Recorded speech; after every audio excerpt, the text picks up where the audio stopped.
Hello and welcome to my weekly podcast through the Bible in 10 years or more. Won't be less, I don't think. We're in Hebrews. We've been in Hebrews now for a number of weeks, and we're finishing up chapter 6 of Hebrews today. So in my outlining of Hebrews 4:14 begins the central teaching section of Hebrews on the high priesthood of Christ. So the central exposition of Hebrews begins at 4:14. And chapter 5, the first 10 verses of chapter 5 get us into the mood of what a high priest is and about Jesus being appointed as high priest. And then at 5:11, which is what we did last week, we hit the central exhortation of Hebrews, the most pointed warning passage of Hebrews. Basically, you guys need to grow up. You've been Christians for long enough that you should be teachers, and yet we have to put you under Google Gaga. We got to put you under Milky because you've not grown up. You're baby Christians still. And there's a little bit of shaming in here. Of course, it's probably not as bad as author of Hebrews is. He's pushing them, he's motivating them to do better. It's kind of like when my wife was giving birth to my son, the nurse was my wife was not happy with the nurse. In fact, the nurse at one point says, "You don't want this baby," and I thought, "Good grief!" Well, that may not be good nursing technique. I doubt it, but the author of Hebrews is doing something like that with the audience. I think he basically saying, you know what? If you guys leave Jesus at this point, you guys have had so much rain on your farmland that if you don't bring a good crop, God's just going to burn this field. And that's kind of what the author of Hebrews says. And I don't think, my hunch is that they're not really in that much danger of falling away. That actually it's not that it's an idle threat, because I think everything about Hebrews suggests that it is a real possibility. Falling away is a real possibility according to Hebrews. But I don't think that probably they're in as much danger. I think it's more like, why don't you just, like the person training for a marathon, you say, why don't you just quit running? You obviously don't have what it takes to be a marathon runner, or actually Joshua does this in Joshua 24, right? You cannot serve the Lord. It's going to be too hard for you. And the response is, we will serve the Lord. And I see a little bit of that sort of a dynamic going on in Hebrews. If you guys fall away, you're done. That's it, over. And there's where we come into verse 9 of chapter 6. The rest of chapter 6 in Hebrews is basically, I'm sure that's not going to happen with regard to you all. I'm sure you're going to make it. It's kind of a cool down. If 5:11 through 6:8 is the workout, you keep going or else you guys are going to die in the wilderness like the wilderness generation did. Their corpses lay dead in the desert. If the workout is 5:11 through 6:8, then the warm down is 6:9 through the end of chapter 6, where basically the author says, and we can go ahead and start now, but I have been persuaded concerning you, beloved ones, of the better things.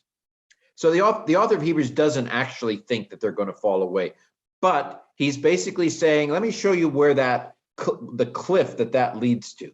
Let me show you where the cliff of apostasy goes. But I'm persuaded, and it's a perfect tense. I have been persuaded, and I remain persuaded concerning you, beloved ones, of the better things, the things that are better, and the things pertaining to salvation. He thinks they're going to make it. You're going to be saved.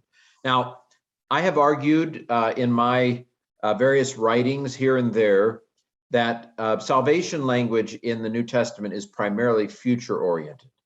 Now, I didn't grow up talking about it that way. Have you been saved? Are you saved? Thank God I am saved, saved, saved from this world of sin. I grew up with a present and past tense of salvation. Of course, Ephesians, by grace you have been saved through faith. But Ephesians is actually more the exception rather than the rule in the New Testament. And in fact, I think even in Ephesians, that's probably what we call proleptic language. That is, we're speaking of something that is yet to come. When are we saved? Well, we are saved when the judgment is escaped, right? When we escape the judgment, that's when we escape. We escape the judgment. We are saved from the judgment. So salvation is, as we see here in this verse, something that is literally future for all of us. It has not yet happened. We can say, I'm saved. Ephesians can say, you've been saved. But that is a shorthand for we're not going to experience the wrath of God on the day of judgment. That's the shorthand for salvation. The day of salvation is not yet fully here. We may experience little birth pains of it, as 1 Peter talks about.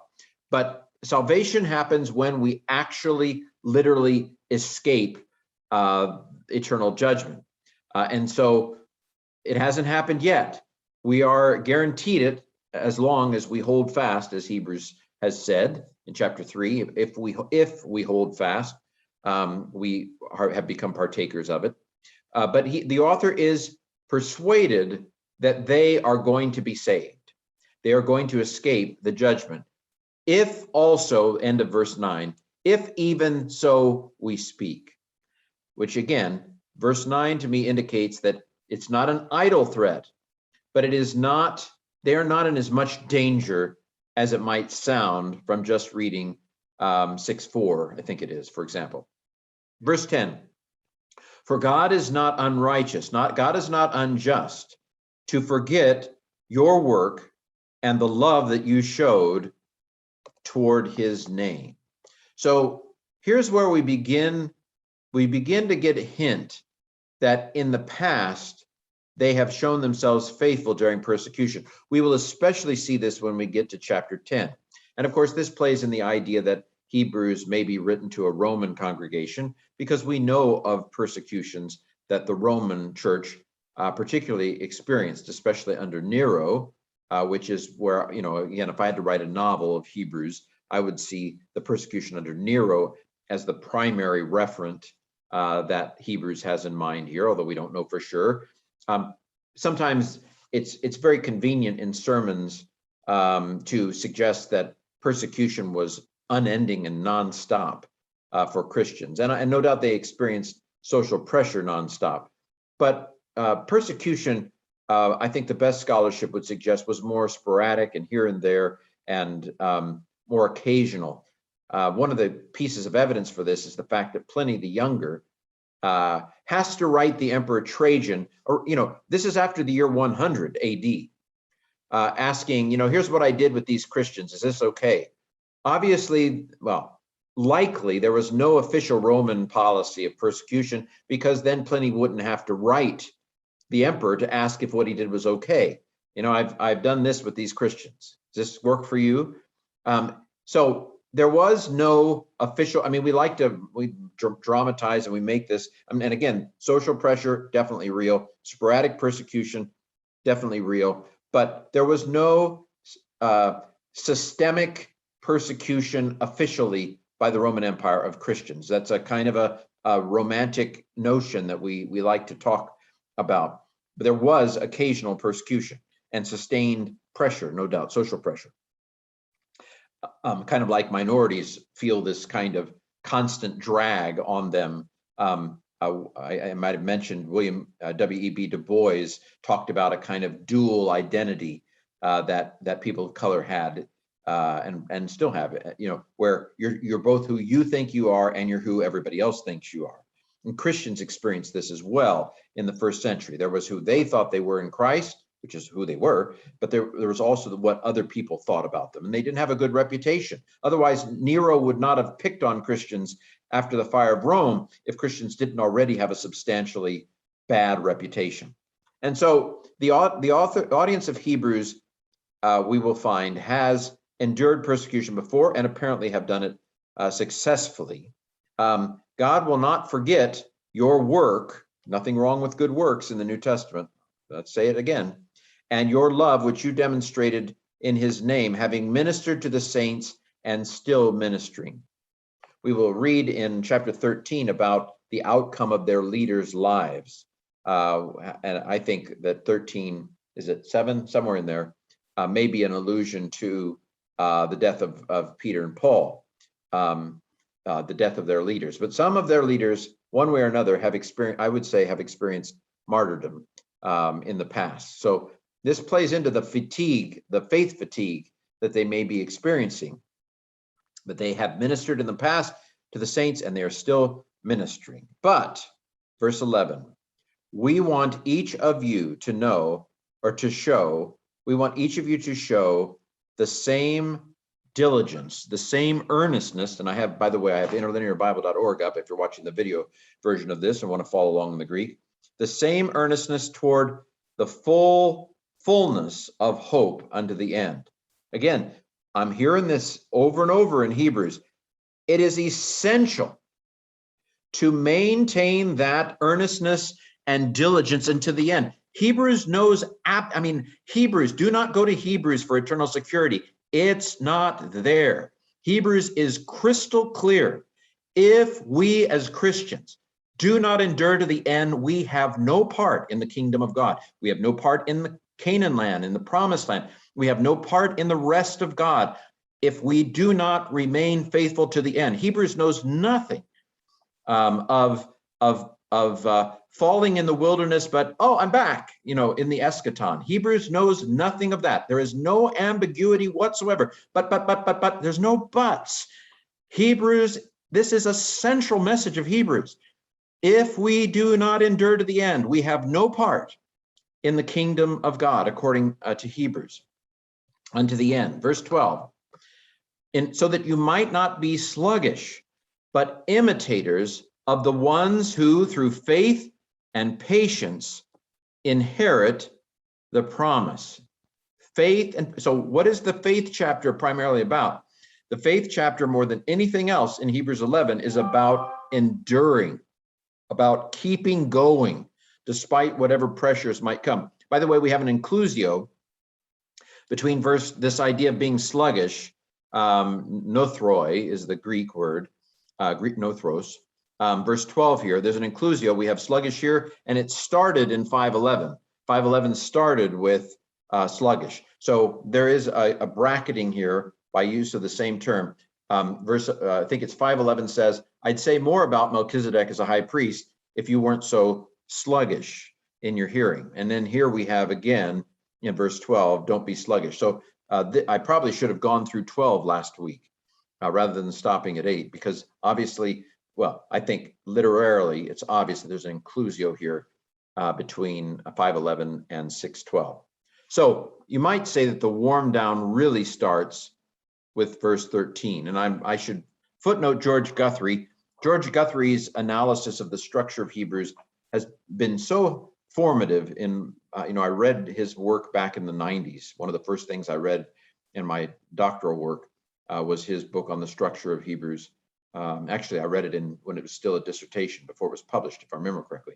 But anyway, now we kind of slide back to Melchizedek. We had Jesus became a priest after the order of Melchizedek in 5:10, and then we interrupt this for the central exhortation of Hebrews. Now what we're going to do in verses 13 through the end of the chapter, I think maybe 28, I can't remember how many verses chapter 6 has. Anyway, I don't remember. But we're going to slide back to Melchizedek now. By a little, we now are going to talk about Abraham a little. And we find the faithfulness of God to Abraham. What the author is doing with Abraham here is he is basically saying God was faithful. God kept his promises to Abraham. Therefore, comparison, God is going to keep his promises to you as well. God kept his promises to Abraham. God is going to keep his promises to you too. You all are wavering in your faith. And again, I've suggested as a possibility that part of their wavering might be the fact that God let the Romans destroy Jerusalem, which I think would have been devastating, not just to Jews at the time, but I think it would have been devastating to Christians too. I mean, we kind of think, no, that's a Jewish thing, not a Christian thing. Jewish thing was the Christian thing. They did not see Christianity as a different religion from being an Israelite, part of Israel's faith at that time. The destruction of Jerusalem would have been massive. And let's think about Second Thessalonians, shall we? Second Thessalonians was, in my opinion, obviously written before the temple was destroyed, because it talks about the defiling of the temple. The man of lawlessness sets himself up in the temple as God. May actually be a prophecy about AD 70, when the temple was not only defiled but destroyed. Second Thessalonians does not predict the destruction of the temple. And I think implicitly, Second Thessalonians values the temple. So think about this. Let's assume Paul's the author. Paul values the temple in Jerusalem. So even though Paul says, you all are the temple of the Lord, he never says, and good riddance to the earthly temple. Not at all. The temple was still valued. And even in Acts 20 or 21, I'm trying to remember which chapter, 20 or 21, let's say 21, Acts 21, Paul is accused of taking a Gentile into the Jerusalem temple. I talked about this in the podcast when we went through Acts. We haven't gotten through all of Acts. Actually, I don't think we've gotten there yet. I think we're stuck in Acts 18. Kind of taken some twists and turns in this podcast. We'll get back there. But Paul offers a sacrifice in the temple. I think Paul continued to value the temple. So the destruction of the temple would have been a great shock, I think, not just to non-Christian Jews, but to Christian Jews as well. And so it makes sense, again, maybe that's not the context of Hebrews, but it makes sense that the author of Hebrews would emphasize God keeps his promises.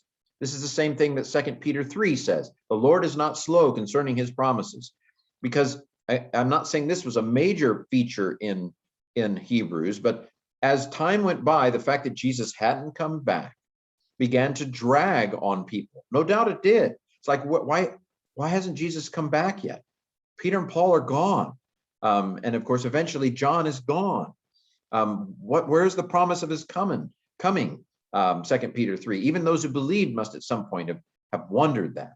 And so the last part of Hebrews 6 emphasizes that God keeps his promises.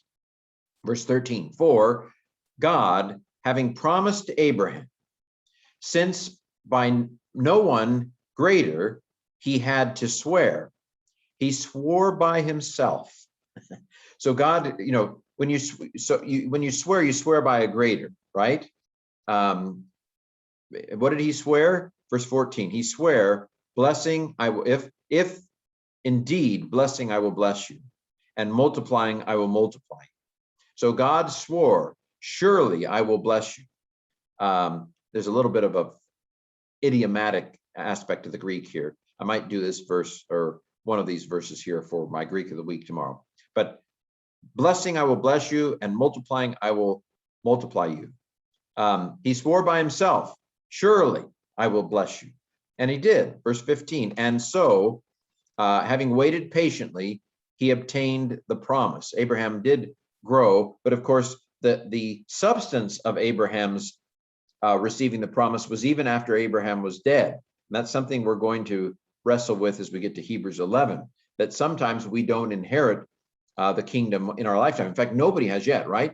Everybody since Jesus has died without the kingdom having arrived on earth as it is in heaven fully. And so, but Abraham did eventually. He's an example of somebody who God promised he would be blessed, and the descendants of Abraham, and Abraham himself, of course, too, but the descendants of Abraham received a great blessing in material lands and a kingdom, as it were. Verse 16, we're going to hear a little bit now about how they understood in that time what oath-taking was like. Verse 16, for people, they swear by a greater.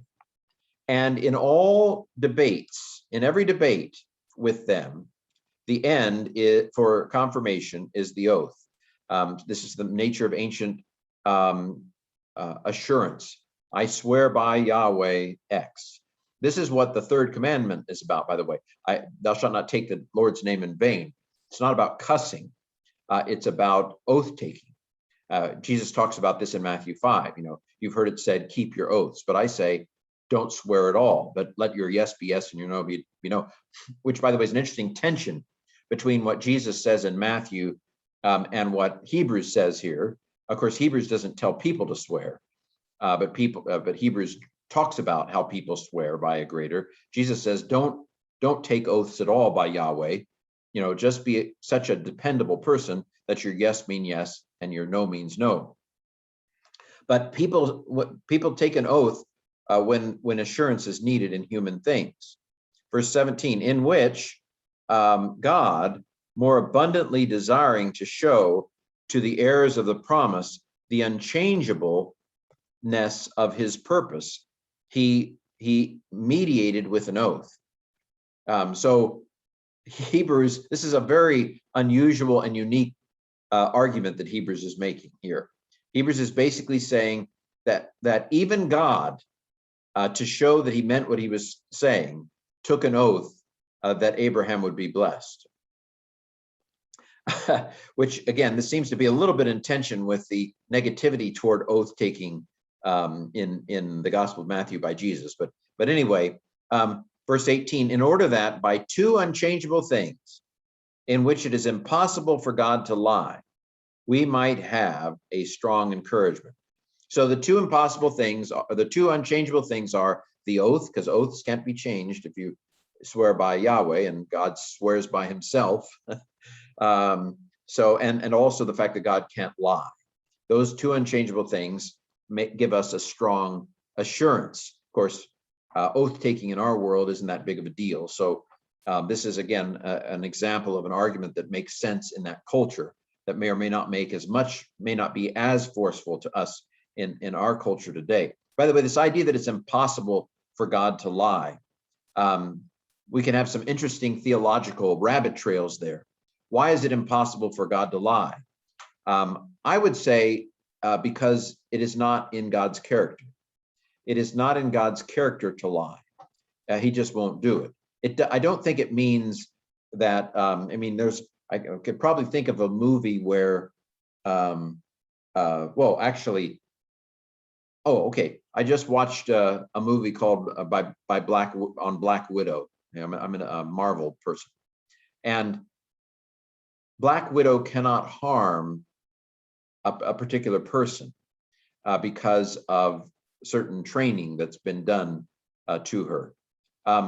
Is lying like that for God? God can't lie. If God wanted to lie, he wouldn't be able to, because it's a rule, thou shalt not lie, and God can't violate the rule. I don't see it that way or in those terms. It's not that God can't do it because he's not strong enough or he doesn't have the authority to do it. It's because he simply won't do it. Have you ever known anybody like that? Somebody that is so reliable in a particular way.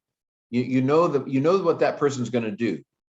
Maybe there's some aspect of your life that where we knew that Ken went to a restaurant. Which one is it? And you could say, well, it's impossible that Ken would be at that particular restaurant because Ken doesn't like that kind of food, or something like that. It is impossible for God to lie, I would say, because it's simply not who God is. God simply is not a liar. It's not that there's some rule that says God can't lie. It's that God simply won't lie. He won't do it. It's not who he is. It's not who he's determined that he's going to be. And so, again, we can have debates about that. I'm not in any way suggesting that God is a slave to some nature that he had no part in. I'm personally believe that God determined his character, and that God has determined that his character is not to lie. There's an old debate: is good good because God says so, or does God say stuff's good because it's good? And although it may take a minute to get your head around that distinction, those who say God says it's good because it's good treat goodness as a standard that even God has to assent to.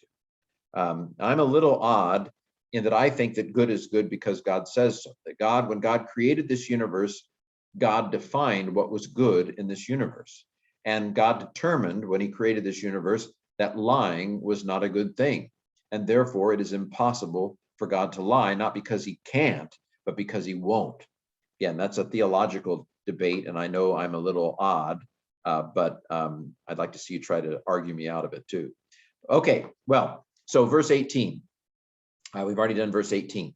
That we might have a strong encouragement, we who have fled, to hold fast of the hope sent before us. Where have we fled? We fled from this world.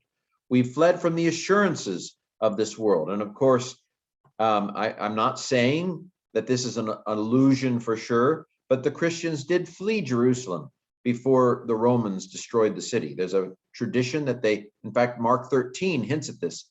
When you see the abomination that causes desolations, then let those who are in Jerusalem flee to the hills. And there's a Christian tradition that, in fact, they did flee to a place called Pella before Jerusalem was destroyed by Titus in the year AD 70. That we might have strong encourage, we who have fled, to take hold of the hope that is set before us. Again, maybe it's an illusion, maybe it's not. Verse 19, this hope which we have as an anchor. We have an anchor that keeps the soul steadfast and sure while the ages roll. So old hymn comes from this verse.